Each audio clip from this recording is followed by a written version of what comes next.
Good morning and welcome. The ICF Training and Technical Assistance Team is honored to welcome you to this California Housing and Community Development training session offered through the Emergency Solutions Grant, Coronavirus Relief Consulting and Staffing Services contract.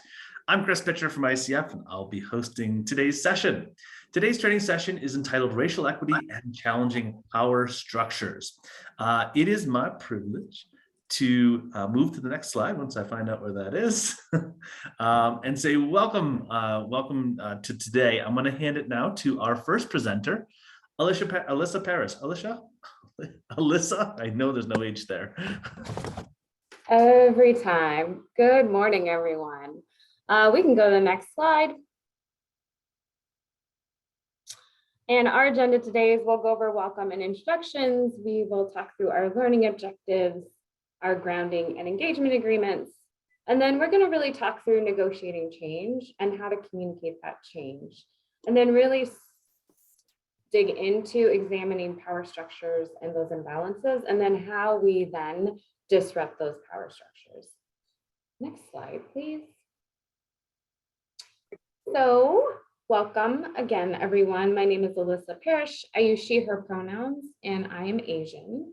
I am based out of Des Moines, Iowa, and I work for ICF. And I'm going to kick it over to Mary Frances for her to introduce herself. Thanks, Alyssa. Hello, everyone. My name is Mary Frances Kenyon. I use she, her pronouns. I'm Black and based out of Southern Maryland, but joining from Anchorage, Alaska today.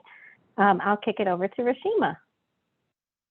Thank you, Mary Frances. Welcome, everybody. Happy Tuesday. My name is Rashima Nelson. I identify as Black. I use she, her pronouns, and it's a blessing to be with you all today. Thank you. Next slide, please.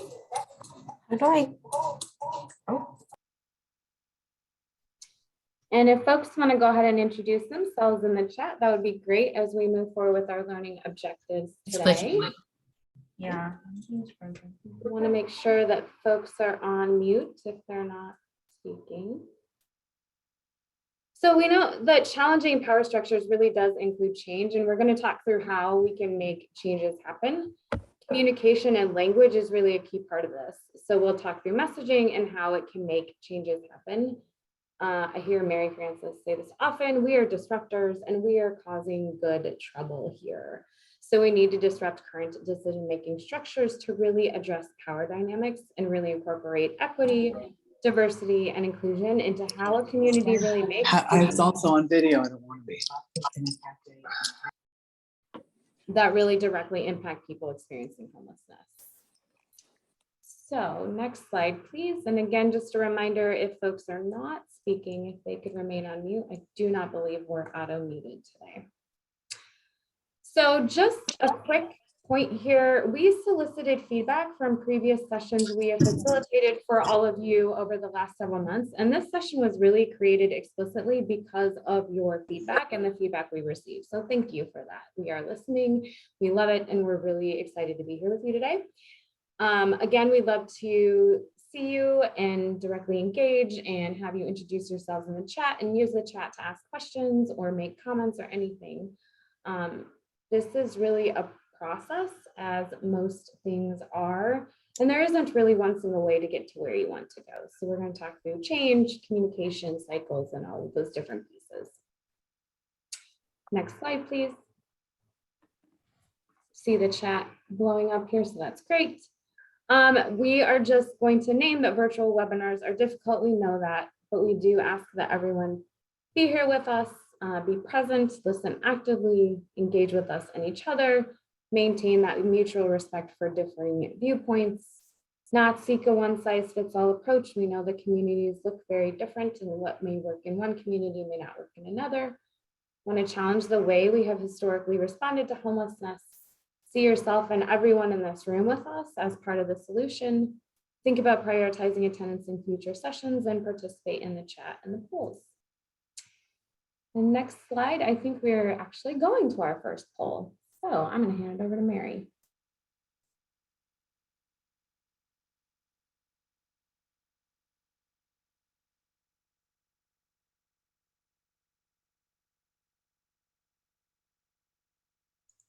We cannot hear you, Mary.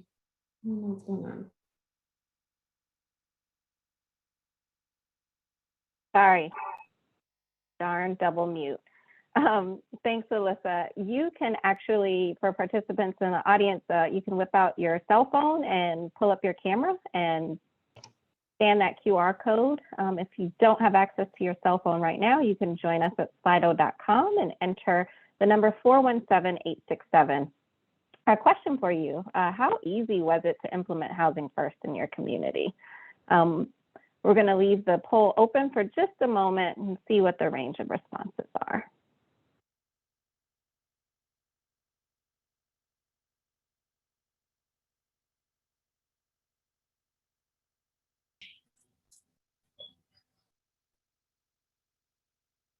All right, so just as expected, we have a pretty wide range of responses. We've got about 17, 18 people participating, but some folks are somewhere in the middle. Some folks are easy, difficult, and we've got a couple of folks maybe that aren't sure what Housing First is. I promise you we're going somewhere with this. We're gonna go ahead, I'm gonna stop sharing so we can pull the PowerPoint back up, but please feel free to continue recording your poll responses.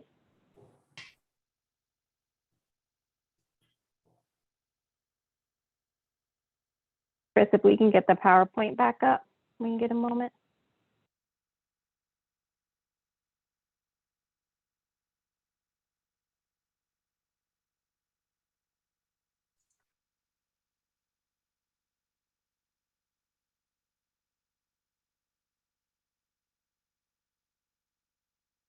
All right. Thank you. So we have this wonderful quote here, the journey of 1,000 miles begins with one step. And that's what we're really talking about when we talk about change. So we can go to the next slide. And Mary mentioned Housing First, so you just did a poll on that, but I'm actually going to take it even more with a personal story around change. So before I even had children, I had started to try to work out more. I would go to the gym at the apartment complex when I could, but it was usually in the evenings. It wasn't consistent. It was really just mostly when I could, and I used the elliptical. And then slowly over time, I pivoted from going to the gym in the evening to going in the morning, but it still wasn't every morning. And back then I actually worked at a shelter where I had to be there at 7 a.m. So I was getting up really early, and that was not like an every morning thing. And then over a year's time or so, I went from inconsistently going to the gym every morning to going every morning. And now several years later, I actually have a treadmill in my house, and I don't actually feel like a whole human unless I run in the morning. So that's what we're talking about with initially change feels really hard. When Housing First was initially introduced as a theory, concept, or idea, it was a struggle. It was difficult to shift the way services were provided and ultimately how we determined what eligibility meant. And we've really come a long way from that initial introduction to Housing First, similar to how I've come a long way from like resisting going to the gym to now it's like the thing I have to do when I get up. We're now really in a similar beginning space with the idea of fully embedding, infusing, building, achieving, developing, addressing, whatever we want to incorporate here in this word, equity into our homeless response system.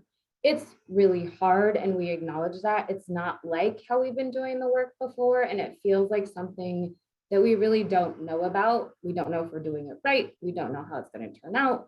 We don't know how it will impact the people we serve. And that's ultimately why people in general resist change. It's those unknowns. So next slide is really talking about like, where do we begin? It's by going back to that quote, it's by taking the first step. So there's this image is actually one that Mary Frances sent me when she saw it, because I love data. And there's always data that we can start from, both the qualitative and the quantitative. Like we're talking about both the numbers, so that tells you the what we're dealing with and what we're looking at, but we're also talking about that story behind the data, which we'll get to in the last visual of this image. So there is the first piece around this, where all of the pieces are really jumbled up. Data that is unorganized, it's not telling a story, it's really not useful. And this is really comparable to intake forms, like paper intake forms that are really in a cabinet somewhere in an office that isn't in a system. Then we have the data on the next kind of image here where data is sorted. We're starting to see what's there, but we can't really make sense of it yet. And that's really, in my example, like intake forms have now been entered into your local HMIS. And then we have data that is arranged. We're beginning to make sense of it, but it's not in a place where we can make any kind of strategic decisions based on it. And going back to our example, like these are really the reports in aggregate that come out of HMIS, your APRs, your capers, those things that are in aggregate, you can't really disaggregate and look at any further unless you do further analysis. So then we have the presented visually. So that's really data that is presented visually. These are the data dashboards that we often see that are based on system performance measures or other common reports that begin to tell us where disparities exist in our system. It gets at the what, again, that quantitative, but it doesn't get at the why. So then this last one that is our house, we have taken the data pieces, we have built our house, we have told the story. That's really data that is explained with a story that incorporates local context. So when I analyze Stella P data with communities, I often come away with more questions than answers. And again, that's because Stella P or any reports, any numbers that you're looking at may be able to tell you the what, but it won't and it can't ever tell you the why. We really have to incorporate that qualitative information to fully understand what's going on with our system and where the disparities exist. We can leverage existing work and partnerships that occur in other spaces. So picking that starting point around negotiating that change, are there other areas in the homeless response system or across systems of care that are working to make those changes? Who else do you work with that believes that change is necessary? Who can be a champion? Who can move people in the same direction? And I know we're going to talk more about that in a little bit. I am actually going to ask to go to the next slide and kick it over to Mary Frances. Thanks, Alyssa. So as we were preparing for today's presentation, one of the elements that we felt was missing from the conversation is really centered around the process of change management. And Alyssa just talked us through, you know, her personal experience with developing a new habit, right? And it's important for us to realize that when you're trying to implement change, you are going to require stakeholders to step outside of their comfort zone, and you have to explain why. Understanding a need for change and wanting a change to happen are really two distinct concepts. And you can't implement that change unless the people who will be responsible for implementing it know how to get things done. Knowing how to do something doesn't necessarily mean you can do it in practice. You have to also make sure everyone has the ability and reinforce the changing. So on the slide is something known as the ADKAR process of change management, which just outlines some sort of sequential steps that groups can take to help through the change management process. So raising awareness that a change is coming, it's imminent, but explaining why, talking about the pain points and what the expected outcomes are. A critical part to raising the awareness is focusing your attention on the most important reasons for change. You do, as a part of the change management process, have to gauge reactions to change. Not all of them will be positive, but not all of them will be negative either. So during that process, when you're gauging the desire, you want to identify champions that can really rally behind the change.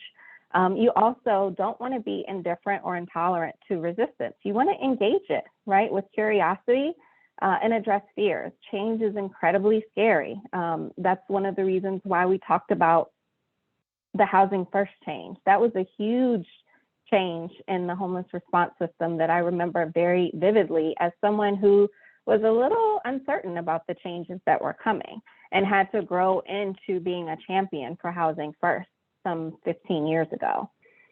You also want to provide the knowledge. When you are implementing change processes, you want to make sure that folks have the technical skills. And how that relates to racial equity is like, does your team have a basic, fundamental, shared understanding of some of the core concepts?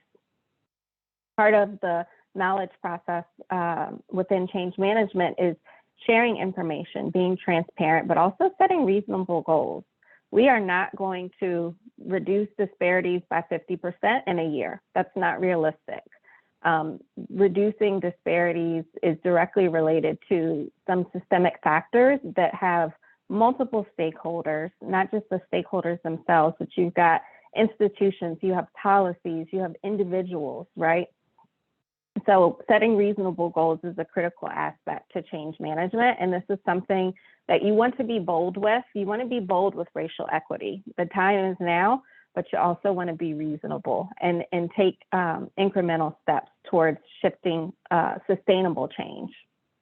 Then you want to make sure that folks have the ability.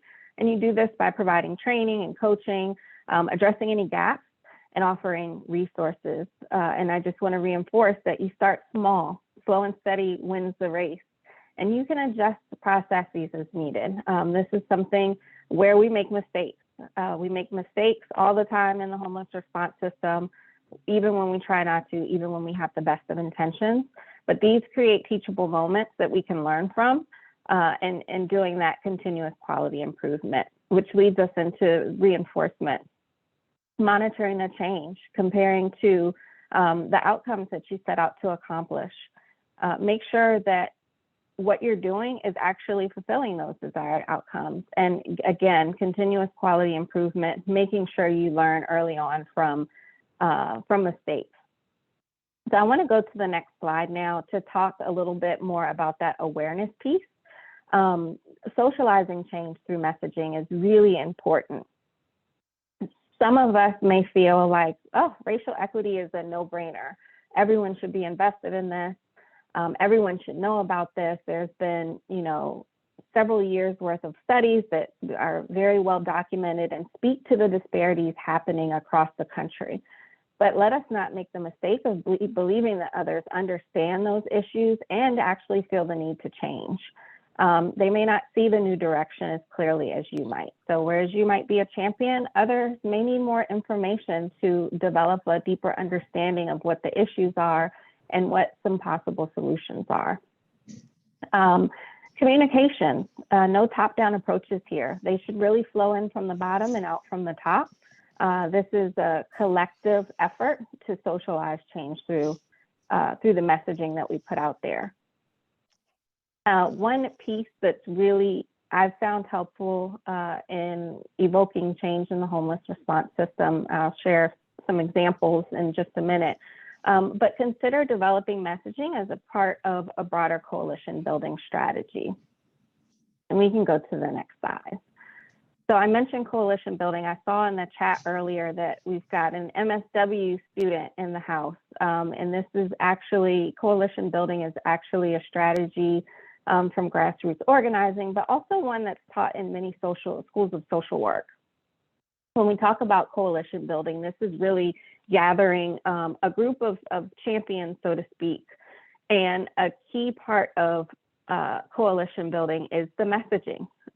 That messaging is where you define the problem so that you can expand your coalition. And you're building a concise, fact-based, and compelling statement of the problem.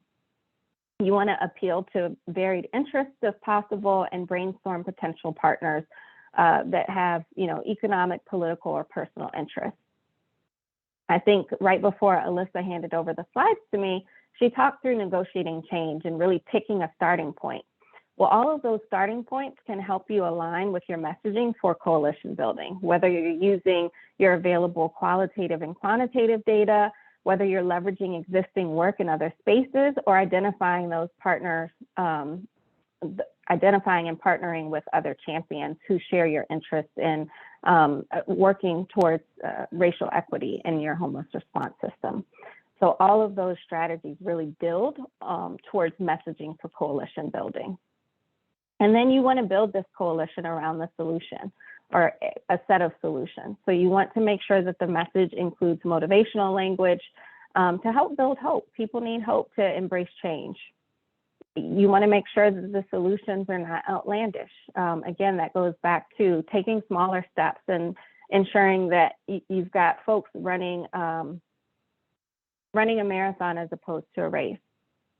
And then I just want to name that while having a menu of solutions is helpful, it's not always possible. And that's something that you might run into in your own communities. Next slide, please.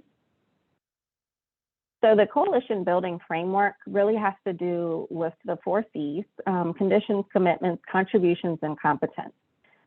So within the conditions, you want to kind of do a landscape assessment of where community, economics, and politics converge. So this is money, authority, that decision-making, as well as the urgency for social change, rallying around your issue. And then you want to develop a core group of really diverse people with a shared goal. This way you can balance self-interest and altruism, ideology, and utility of participation. And then you move on to contribution. So what can you obtain from each member, right? How can you leverage their strengths in building your coalition and using that power as influence, the power of the collective?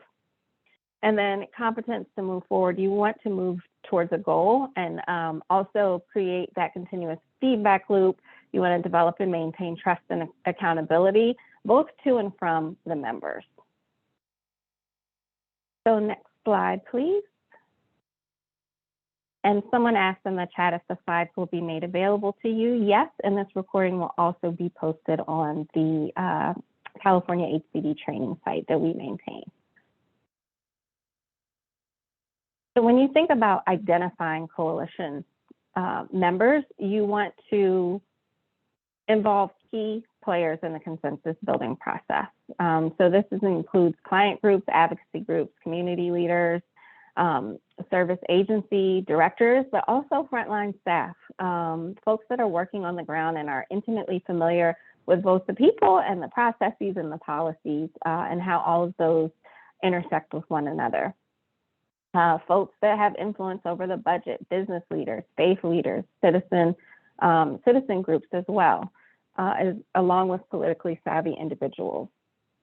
And I think we've driven this point home through our many trainings with each of you since November, but one of the most important coalition members are going to be those folks that happen to have lived expertise. Engaging those individuals along the way, making sure they have a seat at the table, making sure that they have an opportunity to weigh in with their expertise is going to be critical for your success. Next slide, please. So why would we do this thing called coalition building? Well, a number of reasons. It gives you an opportunity to address these goals related to racial equity. It's a much more effective, proactive approach.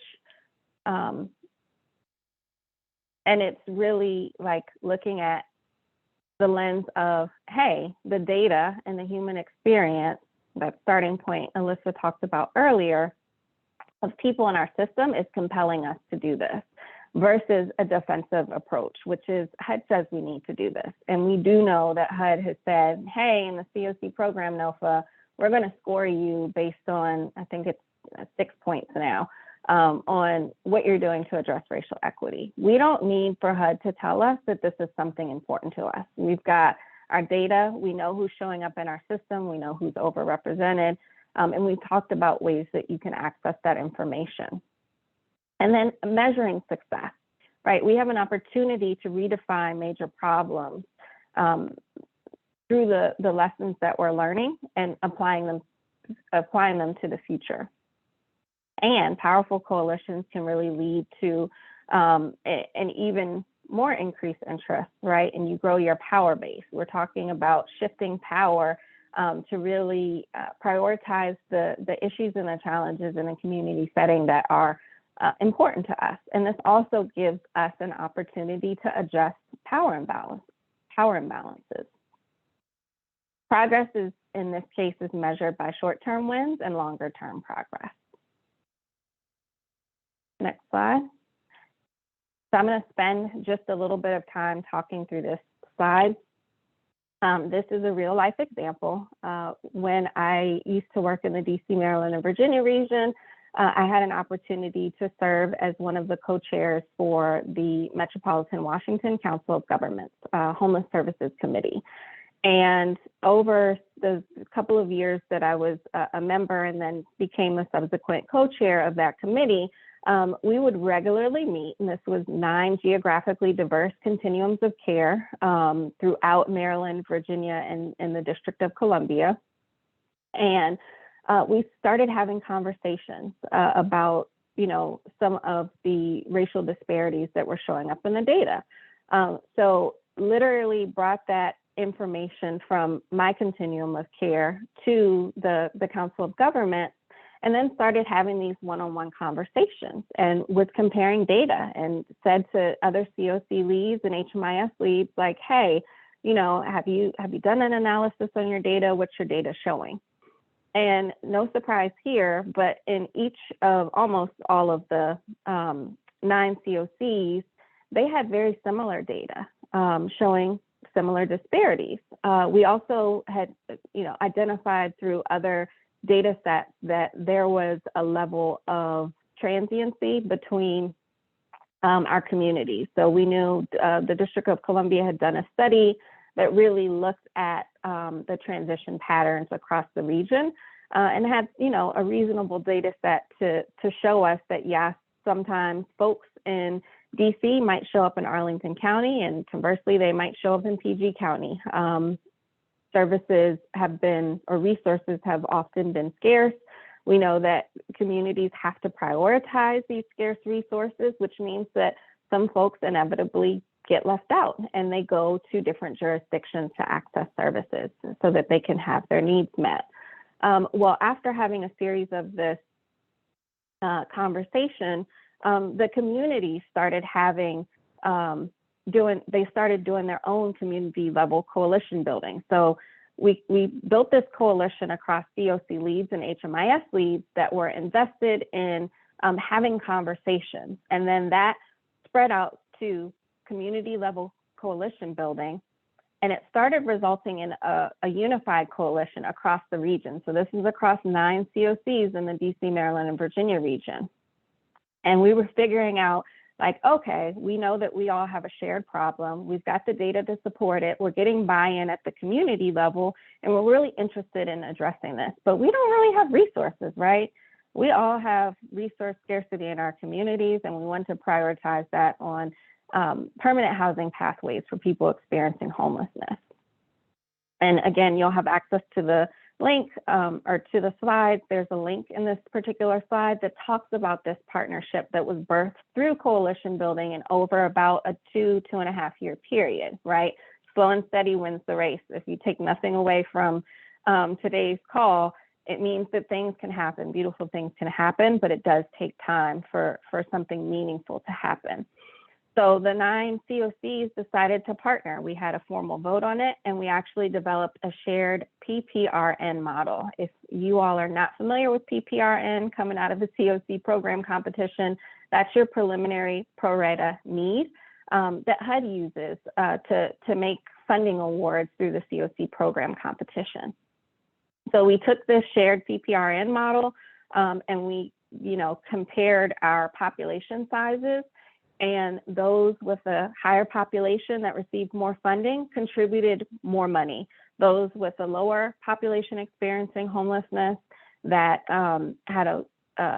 had less money received through this PPRN model contributed less. So we tried to make sure that the funding was equitable based on what folks were receiving through their COC planning grant. The beautiful result was that all of the 9 COCs came together to contribute about $180,000 to invest in a deeper analysis of disparities and recommendations on how to address those racial disparities as a region.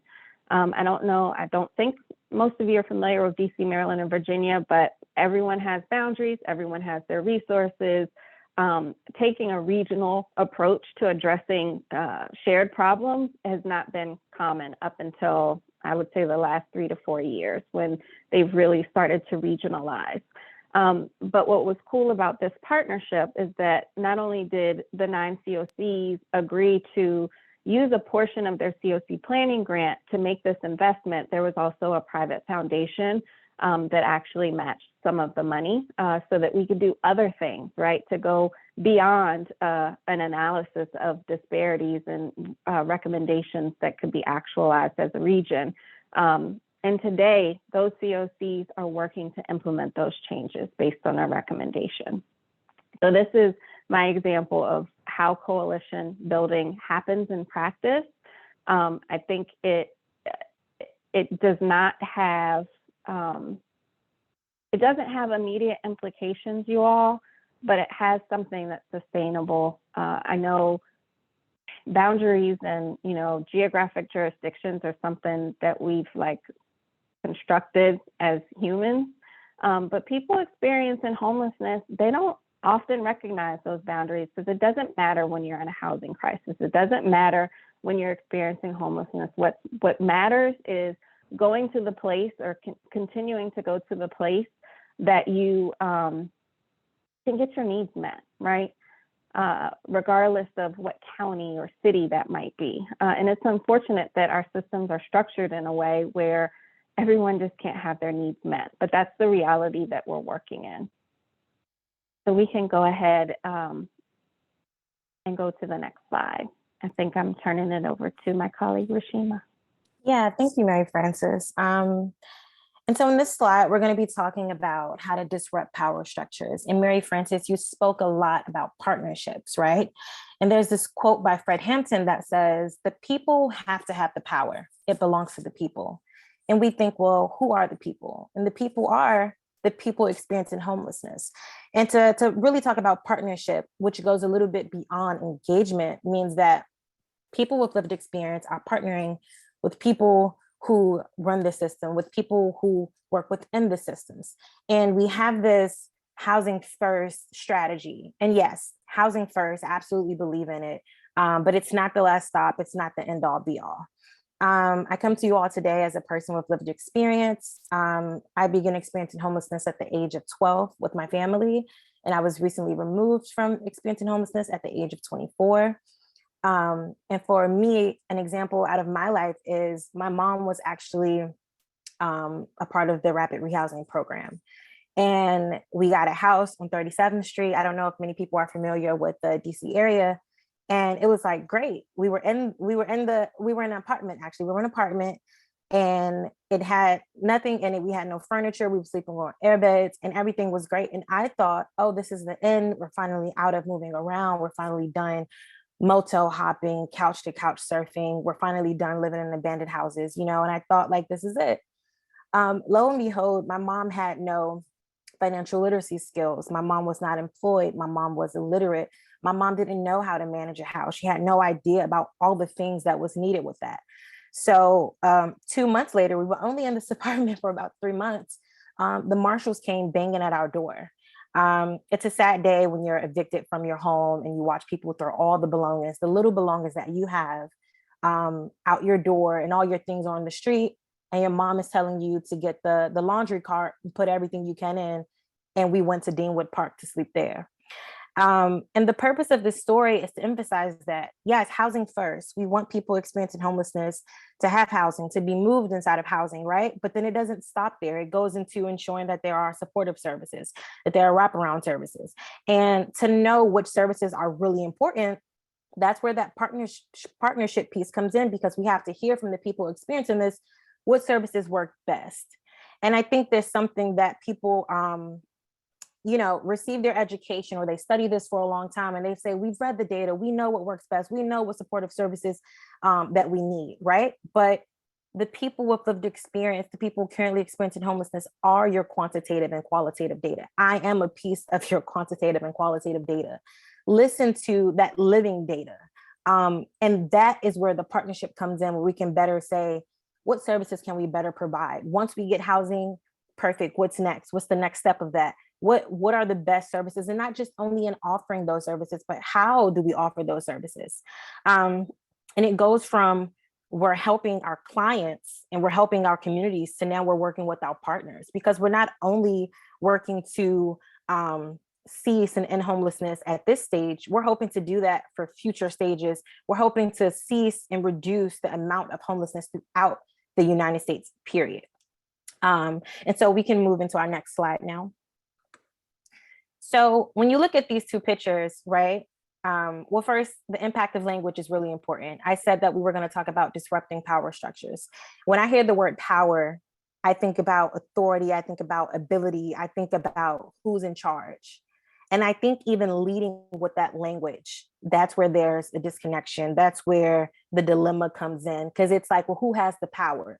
Power structure, who's at the top, who's at the bottom? In my head, it's a linear structure, right, that I'm seeing. And so when we think about the impact of language, we think about how the words lead us, because language absolutely alters perception. So when you look at these two pictures, you think like, what do you see? You see kind of the same thing. Like you see two different pictures of football taking place. You see football players, right? But when you hear professional athlete, when you hear I'm an NFL football player, there's a different ring to it. You're not just thinking, oh, when you walk down the street and they say that's Tom Brady, or, you know, they're calling out a different football player. It's not just, oh, you're a football player. Oh, everybody's a football player. Or, you know, you hear, oh, prestige, there's respect put on that person's title. There's more earnings that comes with that person's position. There's a different level of a way that you look at it because of the language that's associated, the title that's given with that person. So I think client is very respectful. I think I love how we've upped that language, but now we have to move it to partner. We have to move it to partner. We have to dissemble that part of the power where it's not a power structure, it's a partnership.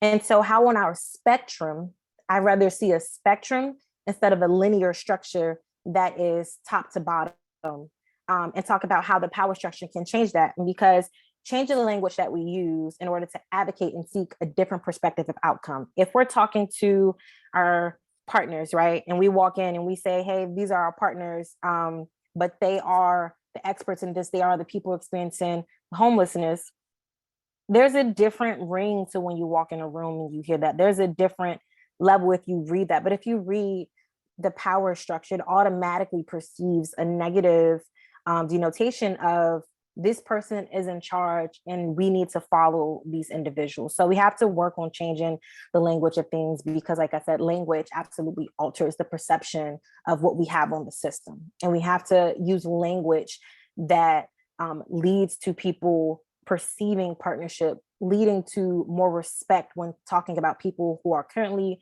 or who have experienced homelessness, to help us within the system of advocating for the change that we want to see. We can move to the next slide. So the importance of lenses. I think this is really, really critical, because we look deeper into partnership and we think about why is it important to partner with people with lived experience, or people who are currently experiencing homelessness within our shelters, within our rapid rehab programs, within our permanent housing, within our temporary housing. And you think about the lens, the perspective that they offer. And I don't think a lot of people really zoom into this, right? So when we look at this picture, we see the different phases of the moon. As a kid, I used to think that the moon disappeared. I used to think, oh, when they say it's a full moon, the full moon is here. And then when there's a quarter moon or a half moon, I used to think, oh, the moon is fading away and then the moon will be back, because there are different phases of the moon, right? Through research, I learned that actually the moon doesn't go anywhere. It's still there. It's still its whole self. Due to the sun's reflection of it, you see a certain part of it, right? And if you look at the person looking in the telescope, you have to think about what lens are they using to be able to see the full moon versus the moon that the light reflects. And when you think about lenses, inside each lens is a series of convex and concave optical elements that work together to bend light and refract it into a single sharp focal point. Now, what does all that mean? It just means using the correct lens, you'll be able to see the full picture. You'll be able to see the full frame. You'll be able to see what's necessary to what you're trying to pull out. And if you think about it, people experiencing homelessness are the individuals that have lived on that moon, whether there was light reflecting the whole picture and when there was no light. And so when we have The system, which is the person looking through the telescope, trying to figure out how do we help? How do we solve things? But we're so distant, but yet we're trying to figure it out. And through this telescope, because through our data that we perceive and how we read it, we're going to figure all these things out. And it's partnering with the people who have lived on that moon and have the right lens that can tell you, no matter what time of the year it is, this moon has been here. We've been in the dark, but we've been here. We can tell you how this functions. We can tell you what elements and what resources are on this moon. We can tell you everything about it. And that's where the partnership comes in. That's the importance of having that partnership, because the people with lived experience have the lens and the perspective and the expertise and the experience, everything needed to be able to offer those resources. And the system is the other side of the partnership. And in those words, you hear nothing about power or nobody having more authority or ability over anybody else. You just hear that we're working together, the resources that you all have, the funding, the things that the people with lived experience don't have access to, but they're bringing that element to be able to sharpen our skills, to be able to order better resources, to be able to offer better supportive services, and to move further than just offering housing first option. Because we don't want housing first and then recidivism, and then next thing you know, it's like, oh, I was just helping, and how we call it now, a client, but we're moving to partner.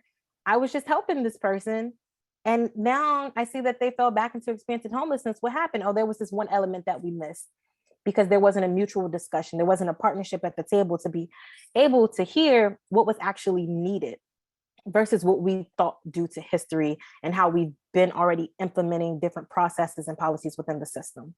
So it's really important to have that lens at the table. And like I said, as stated before, that lens is people with lived experience to be a part of this process, to partner, not just engage and be a part of it, but partner through the entire process. We can move to the next slide. So this is about, when adding all those things of how to disrupt the structure, talking about the important and the impact of language, important of lenses. We think about understanding balance. And so having a partnership will not just be equality, where it's the same treatment, but it would be equity as well, offering people the support they need so that everyone can rise at the same standard, and understanding what that means. And as stated before, power is ability. And so we need to move that power word and change it to a different way, so that in this partnership, everybody has the ability to make the necessary changes and offer the expert advice that they have, to offer the knowledge that they have to be a part of the process, so we can come up with one holistic, multiple holistic actually approaches to help solve this in an equitable way that works for everybody. And so it's really important to understand balance. So when we look at the scale, we see that on one end, one is lifted up higher than the other. And that's not balance. We want to make sure that it's balanced, and so that it's partnership.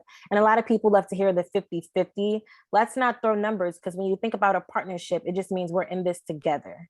Let's take away all that language that puts the labels on it and that makes you think, okay, power, well, who has the power? Let's go to the top of the chain. Or, partnership, well, are you 50-50? Is it 40-60? Let's just take it all away, and let's move into collaboration and partnership. And that's important to have people with lived experience at the table to be able to disrupt that power structure, to change the language that we're using, and to be able to offer through their lenses the best resources. And like I said, come up with the best holistic approach.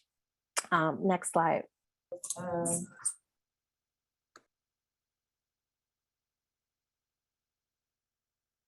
Thanks, Rashima. Wanted to share this slide, or this infographic, with you all. This is actually birthed out of some work that ICF has been doing with the state of Oregon, but it's actually pretty applicable for every state in the country. So when you think about typical power structures as they exist, and I'm going to keep using the word power until the sort of second to last slide, where I will reaffirm the messaging that Rashima just gave you all around moving towards more of a partnership instead of power. But you really have three tiers of power within like sort of the state level view of a power structure. So you've got your state government agencies. No offense to anyone on the call today that is with California HCD, but those are some of your biggest decision makers at the state level. You've also got your legislative assembly. Those are folks that are elected officials and have the responsibility of representing their respective districts. You also have historically funded institutions, and I want to distinguish historically funded institutions as those organizations that have a whole lot of power. You've got really large organizations that have been around for, some of them have been around for 50 years, 100 years. They often have direct access to the legislative assembly or to state government agencies and are therefore able to sway decisions around policy, funding, institutional changes and things like that. In every community, you also have lobbyists. You have lobbyists from all different sectors. Homelessness is no different. You often have very small but very vocal lobbyists that might, for example, believe in the criminalization of homelessness or things, and I'm just naming out without inserting my opinion, different hot topics that we see happening across the country. That's my disclaimer. You have folks that believe in sanctioned encampments. You have folks that believe in completely clearing encampments and involving the police to do so. You also have historically funded communities. I'll use the state of Oregon as an example. Even though the state population experiencing homelessness is the largest in the rural parts of the state of Oregon, Portland, Oregon is known for homelessness, even though they have a smaller share of the state's population. It's more visible in Portland. It's not as visible in rural areas. And guess what? They are historically funded communities. They get a lion's share of state funding and of federal funding. And this is something that we need to call in communities. You also have the media, depending on what your media source is, if it's a news feed on Facebook, if it's Twitter, if it's the actual news at 5 p.m. nightly or 6 p.m. These are some of the decision makers. The media decides what narrative they get to share about people experiencing homelessness and what the face of homelessness is. So again, depending on what media you're tapping into, they have a decision-making power in this structure as well. Then you have the influencers. So this is sort of like mid-tier. They're not quite decision makers or might have some the ability to exert control over local level decisions, but they influence those decision makers at the top tier level. So this includes local government agencies, local administrative officials, to a degree, service providers, also statewide advocacy organizations, and landlords. That's another big piece. Landlords are huge influencers because they have the ability to partner or to not partner with service providers and other folks that might be trying to rehouse people experiencing homelessness. So below the radar, these folks are in somewhat limited proximity to power, depending on what community you're in. This includes culturally specific organizations. So those are Black and Brown-led organizations or organizations that have a history of serving a specific demographic in the community. You also have tribal communities, right? You have tribal communities that often fall below the radar and are unable to tap into the decision-making for a myriad of challenges, which we won't get into here. But you've got historically underfunded communities. So those communities that aren't major urban centers, that don't get the funding, that don't get the attention about folks experiencing homelessness and what the challenges look like in their community. And of course, below the radar, people experiencing homelessness. Rashima just eloquently talked about, like how language matters and how perspective matters, and how not having people experiencing homelessness at the table as equal partners is a problem in our communities. This one is more, this next category is more specific to the state of Oregon, but I do believe that the state of California does have its own share of seasonal Latinx or Latina migrant farm workers. If you can go back to that last slide, I'm almost ready to move forward. Thank you. Seasonal Latinx or Latina migrant farm workers also have fallen below the radar.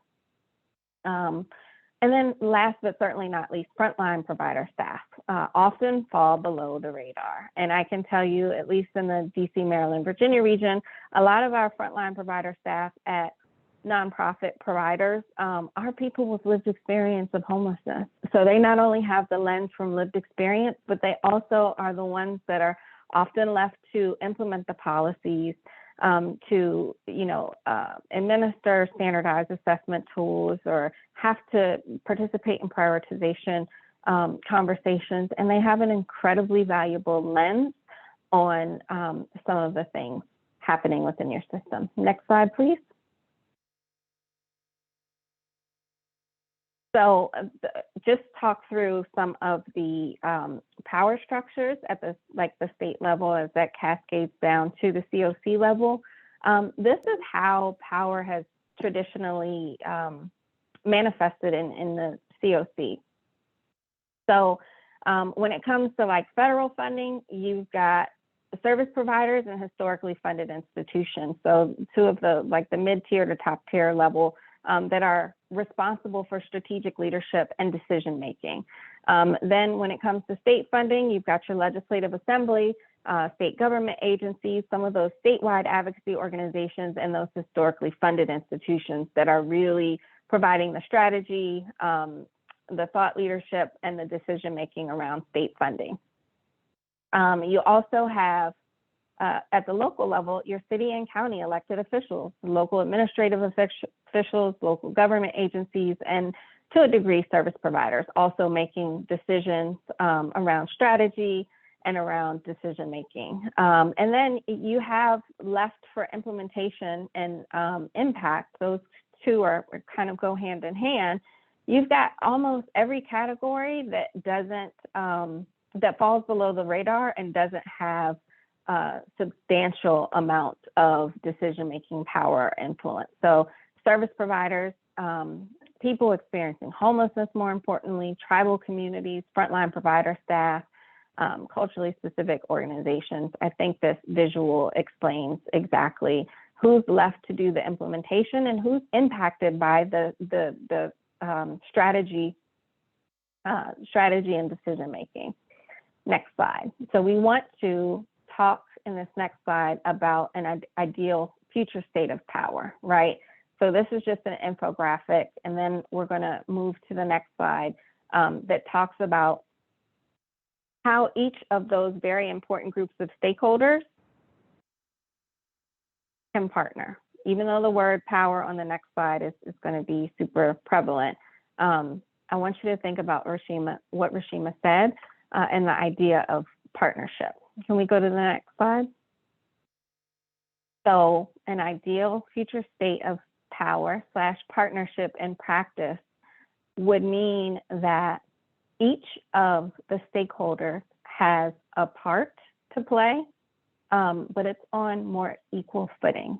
So no longer would you have just government institutions and service providers and advocacy organizations that are developing, designing the strategy, but you really have flipped the decision-making processes where it is more inclusive of partnering with people who have lived experience, partnering with frontline provider staff, partnering with those groups and individuals who have historically been shut out of decision-making processes. And when I say decision-making, I'm talking about it in the broadest sense that you can imagine. So decision-making around policy, decision-making around practice, decision-making around funding. And I'm going to pause there just to highlight the fact that this is like something that requires that change management process that we talked about. When you are shifting power away from folks that have historically had the power, it is a scary process. There's often resistance, and it's something that takes time. But if we were to trust the people who have had to navigate our systems, our policies, who have had to demonstrate a level of resilience that they quite frankly shouldn't have to have ever had to demonstrate, we will have such fruitful results. And again, I can't reaffirm this enough. We're not saying take away power. We're talking about balancing and shifting, or excuse me, shifting and balancing the power. There's a place for service providers. There's a place for local government agencies, elected leaders. That place is not at the helm of developing the strategy and prioritizing and decision making. That place is at the investment and the implementation phase and figuring out how we iterate. So it's cyclical instead of hierarchical. I'm going to pause there. Rashima, is there anything that you wanted to add? Because I wanted to make sure I'm creating space for you. Yeah, no, I think you captured everything that I would have said. Okay. So I think what we're going to do now is really just open up to have some dialogue. We would love to hear from each of you about your thoughts and perspectives. And I know Alyssa mentioned this at the top of the hour. She's actually going to have to hop off in just a second. But we'd love to hear from you, whether that be by the chat. You can feel free to come on camera and off mute. Would just love to have a discussion about what we've talked through today.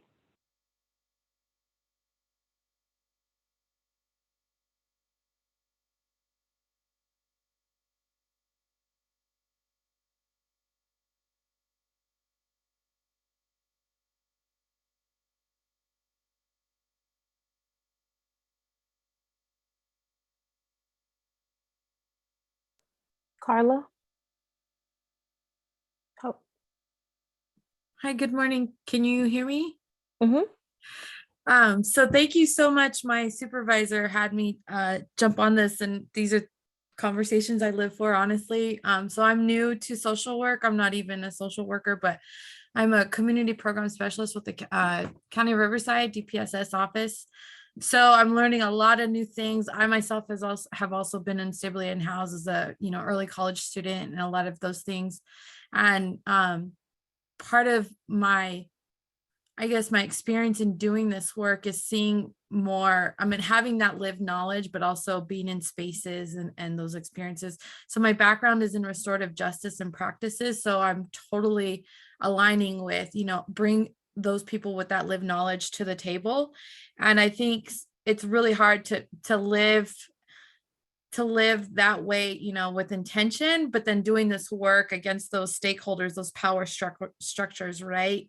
And I hope I don't get in trouble for saying this, but I need to speak my truth, because it's still, I'm finding that there's still so much resistance within the larger structures, especially in Riverside County. We're very large, and a lot of us are doing the same work, fighting for the same funding, but there's no solutions coming first. And so I wasn't familiar with housing first, but early on in my training, they said, well, we use this money and we use this model, and we noticed that it didn't work. So now we figured, we place them first, and then we start implementing those wraparound services. But there's still not a lot of buy-in from, I want to say, the higher up officials on what they need to implement in order to sustain these resources, to mitigate unstably unhoused. And I use unstably unhoused because the negative connotation associated with terms like homelessness, right? So there's that language piece right there.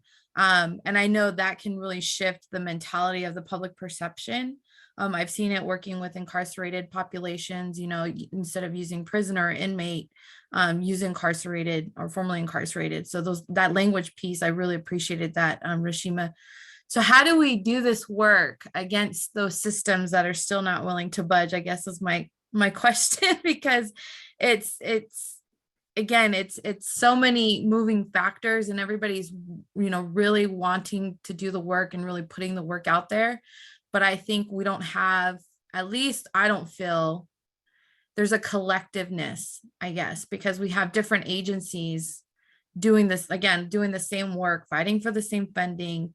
And it's like almost a continued race, so to speak, like trying to find a quick fix solution to this. And again, I mean, I even mentioned it to my supervisor that there was a conference coming up on housing. And I said, why? I mean, I'm a navigator, right? So I'm looking for units, and rental prices are ridiculous, right? Housing is crazy. And I said, well, as a housing navigator doing this work, why aren't we at that table? But why aren't we bringing people in who are experiencing their, what they're going through in their own searches, or what's working, what hasn't worked for them, right? And these are with board of supervisors. So how do we get that? How do we bring them to the table in those spaces to have those conversations? Because a lot of times they just don't want it. So yeah, sorry I talk so much. Thank you.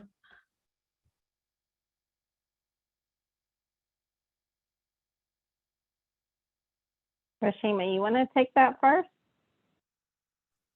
Yeah, I am coming from a different perspective. I tend to take out the, I guess what we would say, like the professional logistic approach, and just even talking about how we just talked about structures, and you saying that the higher structuring agencies at play aren't in agreement with what's going on here.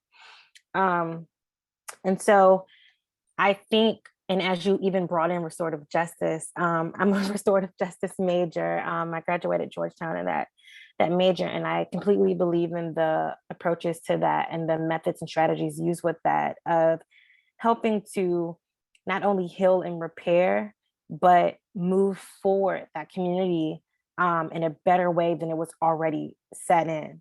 Right. And even what Melody, the viewpoint, put in the chat, we don't want to do the rubber band approach. We want to take it slow and steady. And I think people tend to move forward with what works and with the masses. And what that means is just that, as you said, using the housing first, adding the wraparound services. I think sometimes we think, oh, we have all the pieces, like what is the issue, and trying to make that connection. And I think once it starts to become, I don't want to say successful, but once more the majority tends to go along with it, once we have more individuals housed because of this method that is working, adding those wraparound services, but understanding what is the learning process of individuals who are unhoused, right? Thinking about, we're offering these services and no one's biting, but why? Is it speaking to their language? In the same way that everybody has a love language, you're trying to love somebody in a certain way and you're not speaking to them in their language. It's not going to make that connection. And what I'm trying to get you to visualize is connecting with the community that you're working with, that you're trying to house, and then also having the people on your structure, the higher agencies, to connect with you as well and back you and be more supportive in this. So what we want to do is connect both and have that partnership to start to align. And so in that sense, change the way that we are offering the wraparound services and the supportive services. And how are we, what languages are people more prone to learn visually, audibly, thinking about the ways that the information would reach them, and how is it ensuring that it touches to them.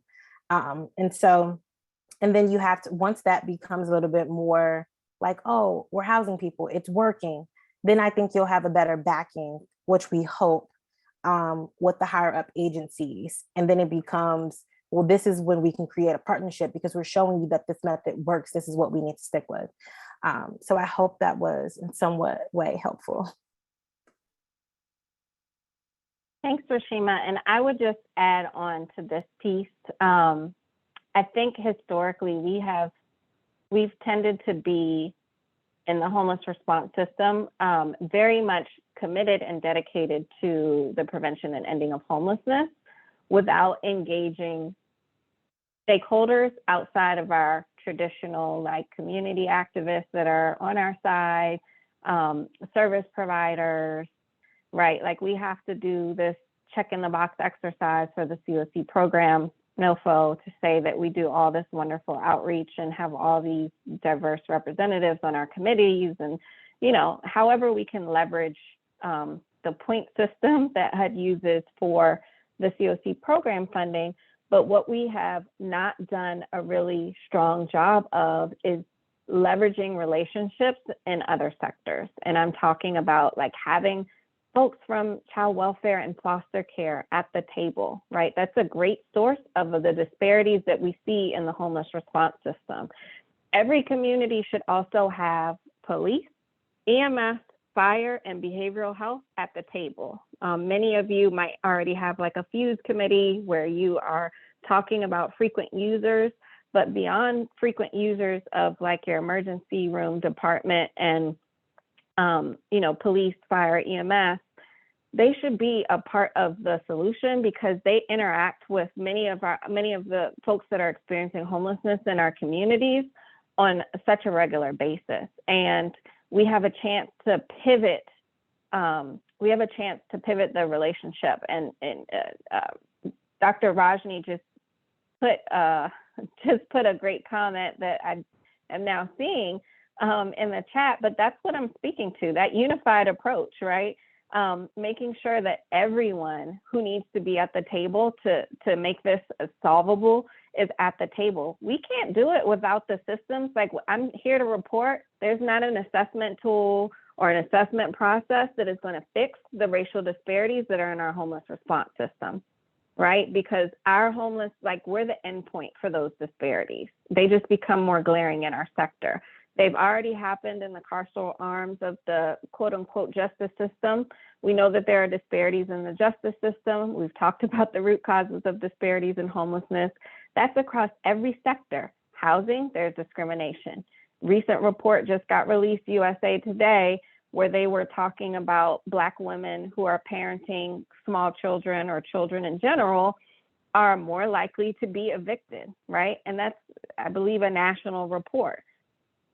Housing discrimination, carceral arms of the justice system, education system, like everywhere we look, there are disparities across, Asian American, Pacific Islander, Black people, Native people, Native Hawaiian, like it's the gamut, it's full circle. So in order for us to effectively and sustainably address these challenges, we've got to look beyond the homeless response system. And one starting point that Alyssa mentioned towards the top of the hour is finding champions outside of the homeless response system, because your messaging, your business case that you're building towards those folks that hold power in your communities and at the state level, it becomes that much stronger when you have an army of people across sectors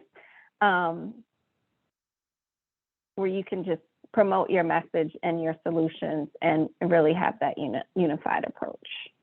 I think Caitlin had their hand up. Caitlin, are you still with us?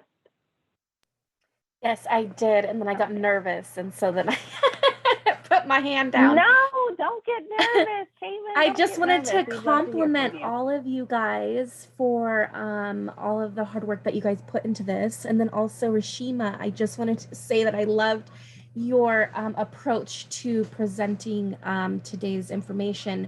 And I come to these meetings for, a lot of the same reasons that everyone is here for too, but also just the uplifting and encouragement and kind of the way that you guys present things. And so I'm currently studying your approach right now, Rashima, and it's very enticing. And I find that it was really helpful to be engaged and to stay focused, because sometimes these topics can be, we're all working towards the same way. So I just appreciate you guys and thank you guys for today's presentations.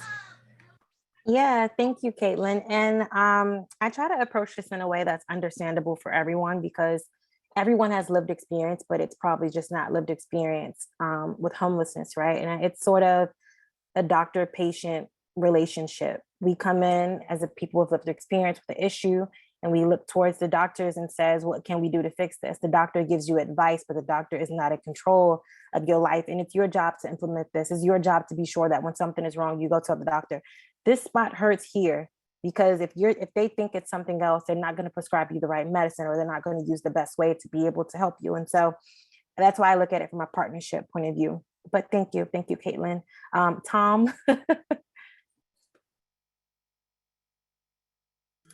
So I kind of put this in the chat, but I think one thing that that I see. I mean, I'm just an intern. I'm still kind of new to the social work field, you know. So, but one thing that I feel like I see a lot is uh, not really trying to find ways to work with the people that are opposed to the changes that are in place. You know, how can we connect with those people to give them a new lens to see the problems closer to what we see, or at least connect with values that they hold as important, and use that as a vehicle to stop seeing them as necessarily an adversarial perspective, but finding ways that we can make them more of an ally. I know that's a really hard thing to do, but like I think that a lot can be done if we put a lot of effort into trying to help change those perspectives, or at least connect on some level that we can agree on, you know. So I just want to get your thoughts on that, you know. I just want to say that Mary Frances had that chart up, right? And it had at the bottom the influencers. And like I said, the approach that we see, it's very top to bottom. But understanding that you have just as much power to change as the people at the top do.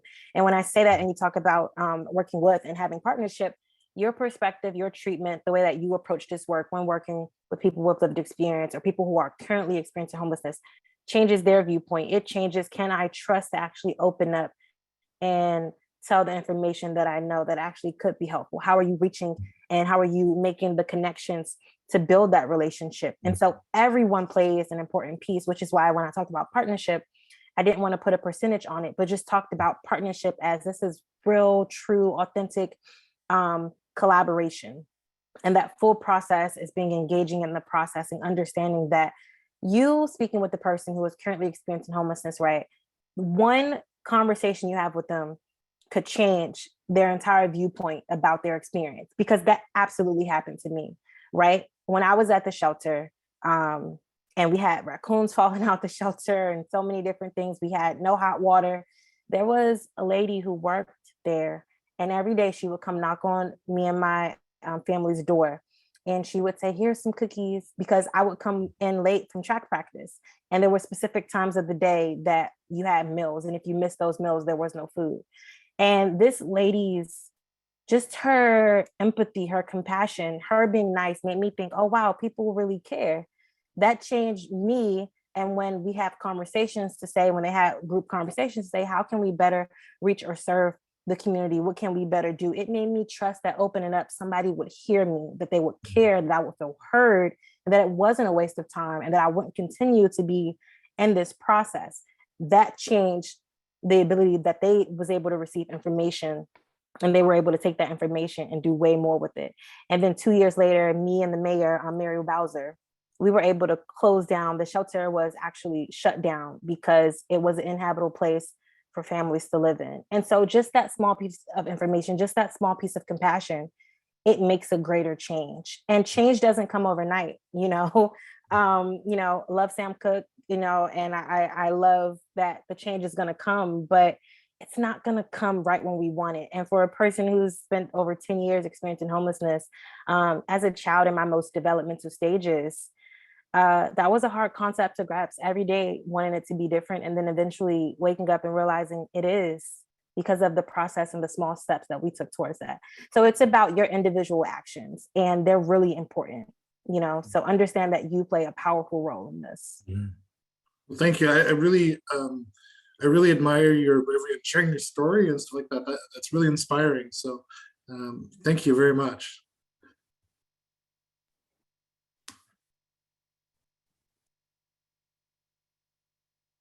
We still got room for some discussion, y'all, if you're interested in sharing your thoughts.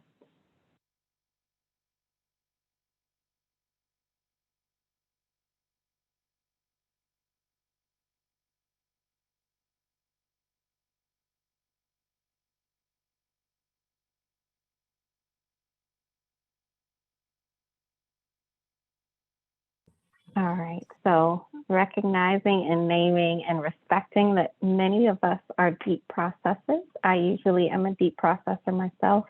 I'm actually going to pivot us to our last Slido poll for today. Give me just one moment. Okay.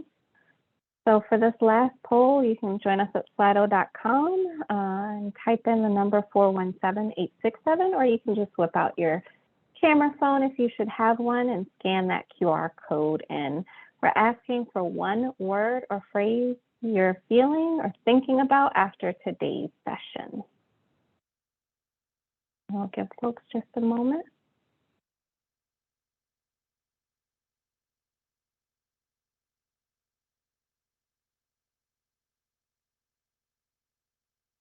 And you'll see what your colleagues are thinking, good, bad, or indifferent. All comments are welcome.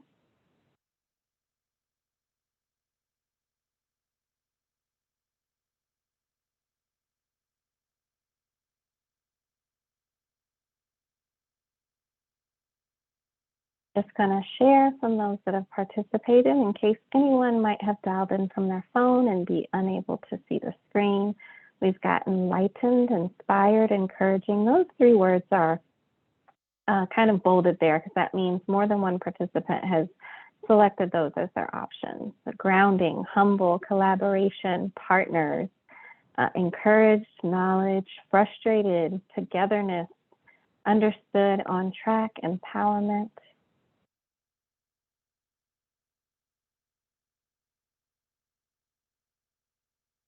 All right, folks, feel free to continue adding. I know we've got about 60 plus participants and 21 respondents.